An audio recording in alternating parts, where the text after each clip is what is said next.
दोस्तों अस्सलाम वालेकुम। नावल अफसून नगर किस्त नंबर 11। अरमश, आज आपका मैसेज, वो भी मुझे। अरमश के नंबर से आने वाले मैसेज को देखते ही शायान ने जल्दी से रिप्लाई किया था। वो अभी जम से वापस आया था और साथ ही मोबाइल फ़ोन बजने लगा था। हाँ, वो मुझे कुछ बॉक्स की ज़रूरत थी। मुझे लगा शायद आपके पास वो हों। जवाब फ़ौरन से आया था, जी क्यों नहीं, आप लिस्ट देना, मैं ढूंढ देता।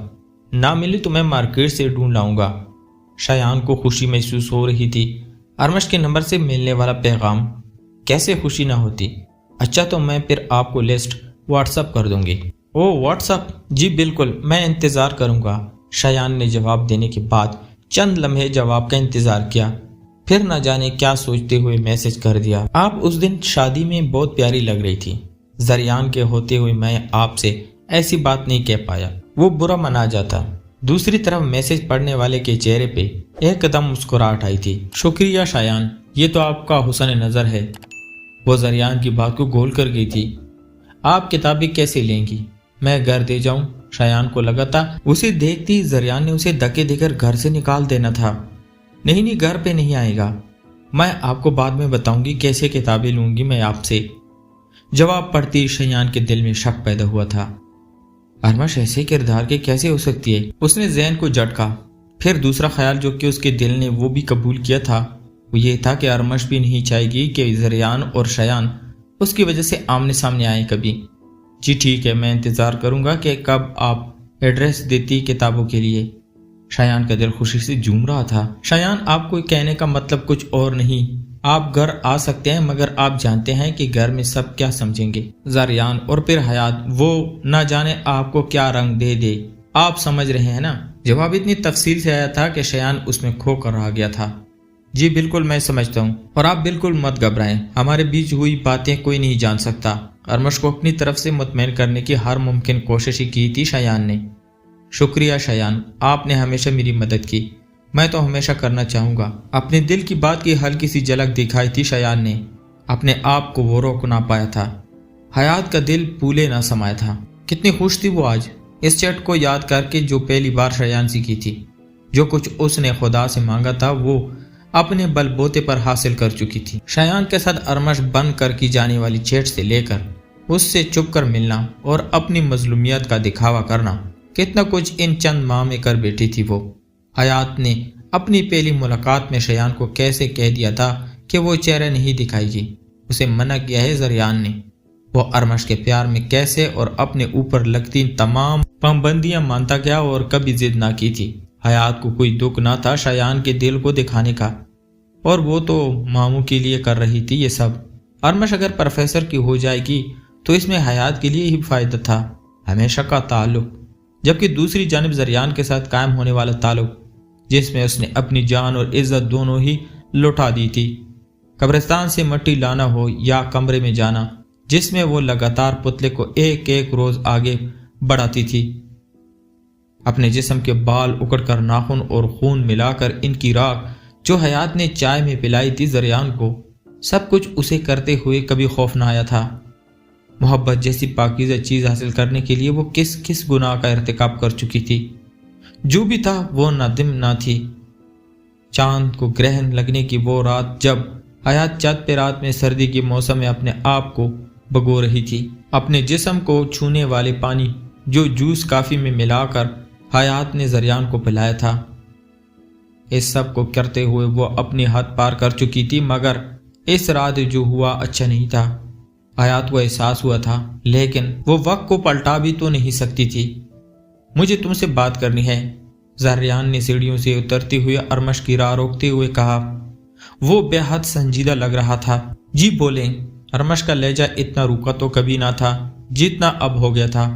वो नजरें झुकाए बोल रही थी, मोबाइल कहाँ है तुम्हारा? जरियान की आवाज में शक की आमेज़श थी। वो अरमश को किसी मुजरिम की तरह अपने सामने खड़ा हुआ देख रहा था। वो मुझे नहीं पता, मेरे पास नहीं है, गांव जाने से पहले मैं यहीं छोड़ गई थी। अरमश जल्दी में जवाब दे रही थी, जैसे कहीं जाने की जल्दी हो, या शायद वो जरियान के सामने नहीं रहना चाहती थी। झूठ बोलना बंद करो, अगर ऐसा है शायान से तुम्हारी बात कैसी होती रही है? بولو، جواب دو۔ زریان نے آپ کے بازو دبوچ لی تھی ارمش کی۔ اس کی گرفت کسی آہنی شکنجے کی جیسی تھی۔ گرفت ارمش کے جسم سے گوشت کو نوچ لینے والی تھی۔ میرا بازو چھوڑی، مجھے درد ہو رہا ہے۔ ارمش کی آنکھوں سے آنسو بہنے لگے تھے۔ مجھے فون کا سچ میں نہیں پتا، میں جھوٹ کیوں بولوں گی؟ ارمش آنسو بھری آنکھوں سے زریان کی طرف دیکھ رہی تھی، جو بس شک کا مجسمہ بنے کھڑا تھا۔ کیا اتنا ہی یقین تھا اسے، جو کسی تیسرے کو درمیان میں نہیں لانا چاہتا تھا؟ وہ خود کسی تیسرے کی وجہ سے اسے تکلیف دے رہا تھا۔ تم یہ اپنے ذہنی حالات ٹھیک نہ ہونے کا ڈرامہ باقی گھر والوں کے سامنے کرنا، مجھے فرق نہیں پڑتا۔ دھکا دے کر زریان تو چل دیا، مگر لڑکڑاتی ہوئے ارمش دیوار سے جا لگی تھی۔ جاتے جاتے بنا پلٹ کر دیکھے زریان نے کہا، جھوٹی عورت کی وجہ سے میں اپنی نسلیں برباد نہیں کر سکتا۔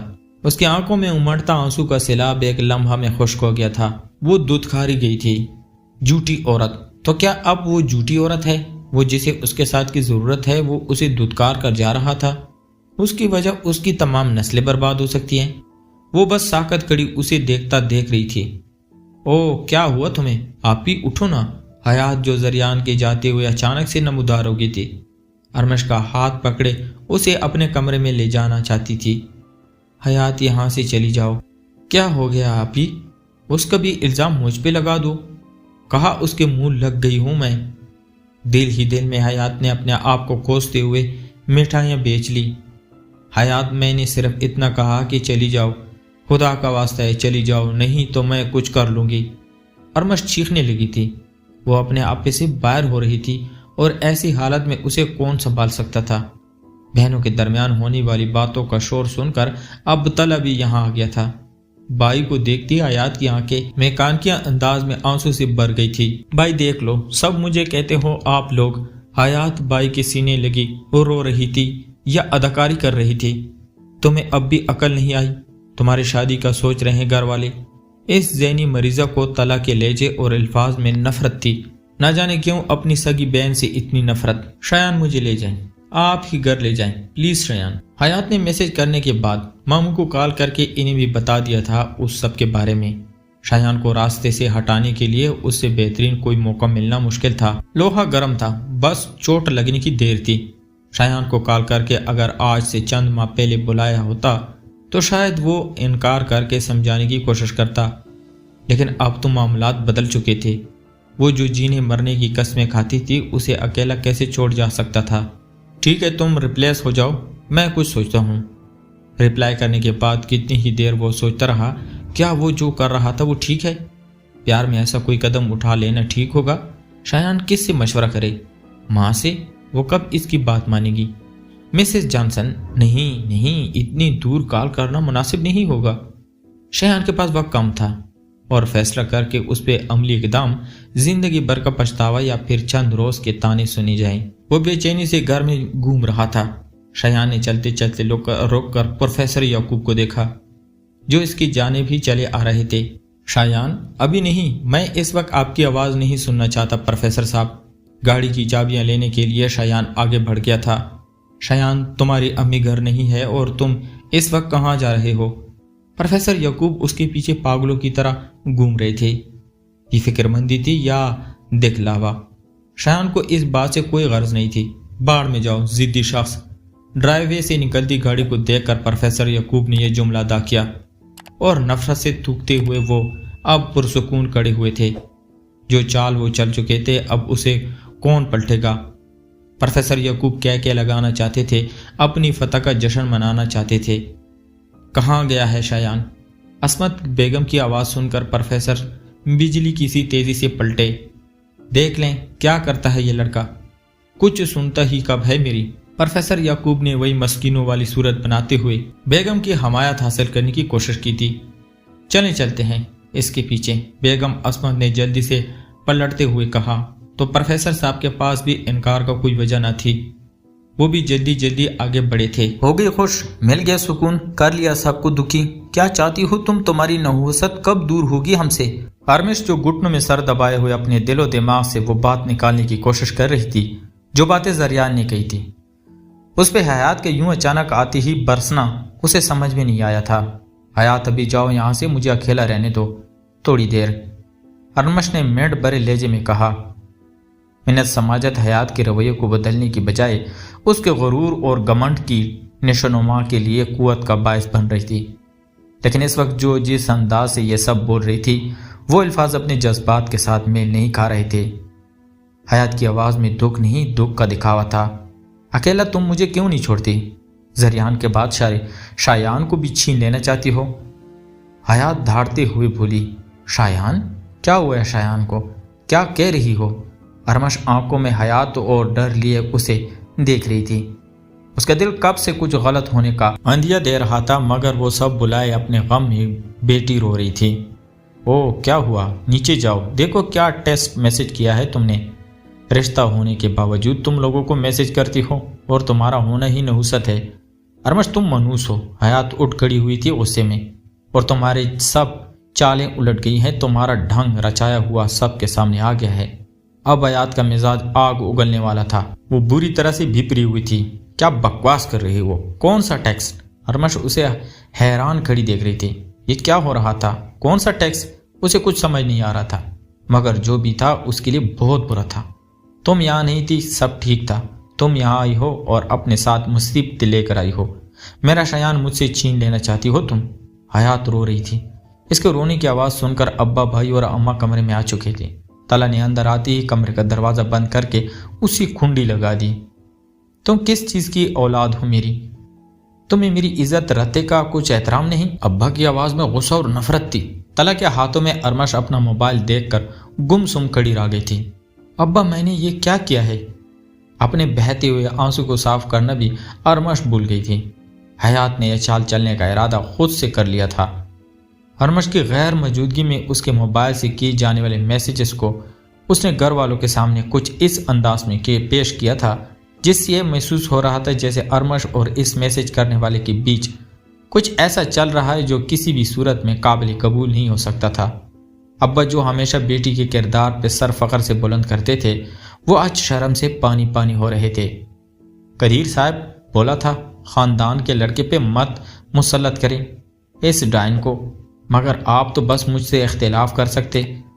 फरहत ने नज़रों में हयात को दुपट्टा सर पे लेने और एक जानिब खड़े होने का इशारा किया। अब्बा मैंने क्या किया है? वो फरहत बेगम को जवाब देने के बजाय अब भी अब्बा से ही बात कर रही थी। पता नहीं क्यों, लेकिन एक यकीन सा था, अब्बा तो किसी और पर यकीन नहीं कर सकते ना। तुम इस कमरे से बाहर नहीं निकलोगी और जरियान के सामने आने की कोई ज़रूरत नहीं है तुम्हें। लहजा इस कदर रुका था जैसे ये इतलात दे रहे हैं। हयात का रिश्ता जरियान, बल्कि निकाह की तैयारियां करो फरहत बेगम। अल्लाह करे शयान खैर से घर आ जाए। एक हफ्ते के अंदर निकाह। कदीर साहब ने बेटी की तरफ देखा भी नहीं था। वो उल्टे कदमों कमरे से निकल गए थे।